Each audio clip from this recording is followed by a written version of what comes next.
नमस्कार मंडळी. तर आज माझ्यासोबत इतकी वाईट गोष्ट झाली माहिती आहे का? गॅलरीत बसलेली त्या बाळाने मस्तीने त्याची गाडी माझ्या पायावर ढकलली आणि त्या गाडीला कुठून काच आली काय माहिती, ती माझ्या नखातच घुसली. मला तर कळतच नव्हतं माझं नखच घुसलंय का नक्की काच आहे. काढताना तर एवढ्या वेदना होत होत्या, तरी हिंमत करून काढली. शेवटी आपल्या आयुष्यात आपल्याला ज्या गोष्टींमुळे, ज्या व्यक्तींमुळे आपल्याला त्रास होतो, त्यांना आपल्याला नको असताना सुद्धा वेळीच काढून टाकलं पाहिजे, जेणेकरून आपल्या वेदना कमी होतील. आजच्या पुरतं एवढं ज्ञान बास आहे.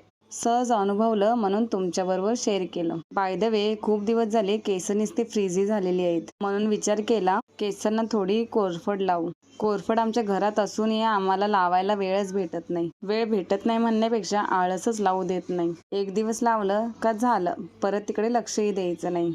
असो, आज मस्त मैत्रिणीने दहीवडे करून दिलेले. आज तर माझी मज्जाच मज्जा झाली. आज मी काहीतरी इन्स्टंट जुगाड करणार आहे. ते पाहायचं असेल तर माझी उद्याची येणारी व्हिडिओ नक्की पहा.